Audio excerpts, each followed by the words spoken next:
I didn't realize that this pattern consisted of 83 pages that I would have to cut and tape together until it was too late. This project was a monster and made up of a petticoat skirt with tiered ruffles, a lining, and then the outer portion of the dress itself. When I look back at my fabric wholesale direct order, this dress took about 24 yards of fabric and in total cost me around $150 to make, which surprisingly is $50 more than what I paid for my original wedding dress back in 2016. So this is me working on the petticoat first, which I used a cotton voile. I still don't know how to pronounce it, and I'm not going to attempt any longer. I started with this, and I believe that this part took about 8 yards of fabric. There was just endless ruffling and pinning, and I don't like making petticoats. The first time I ever made a petticoat, it came out absolutely horrible. Rest in peace to Franken Petty, because my husband still brings her up till this day. But yeah, going back to my 2016 dress, this is actually the reason why I'm making this one.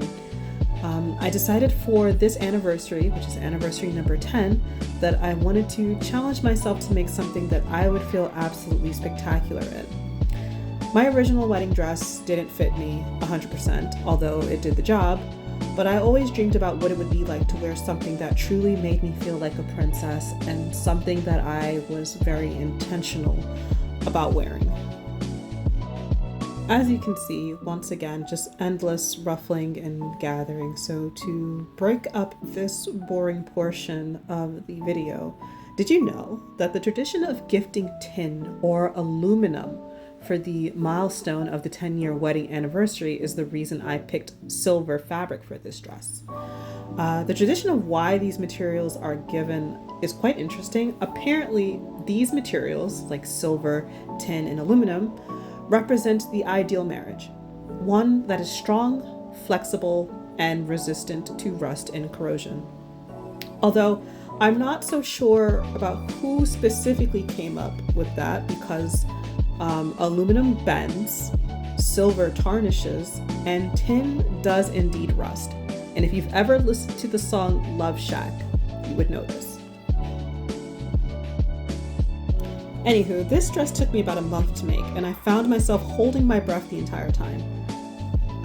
The occasion was so significant, and the amount of money I spent was too, that the idea of messing up on it paralyzed me numerous times.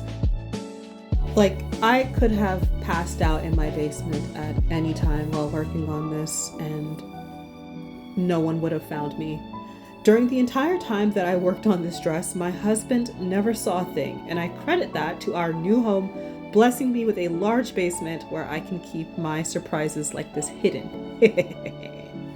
This meant a lot because on our original wedding day, we didn't get to do a first look, and he also saw the original dress as soon as I brought it home. So for this photo shoot, I made sure to keep the dress secret until I changed in the dressing room, which was the best decision I could have made because the look on his face when I stepped out just made me feel like an absolute goddess.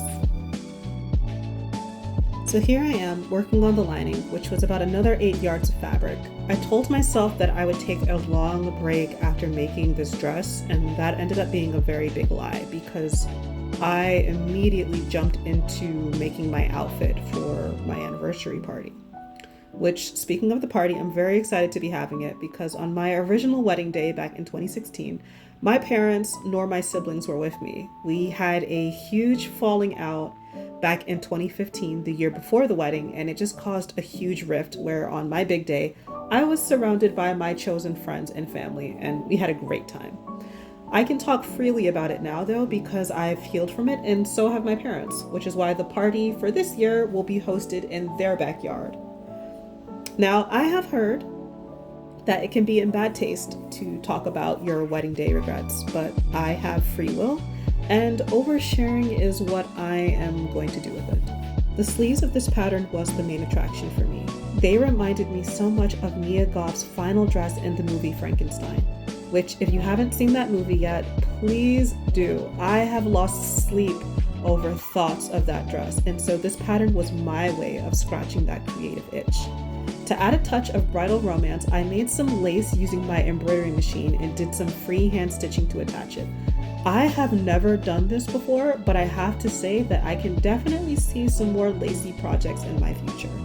Let me know in the comments if you would like a video on how I pulled this off.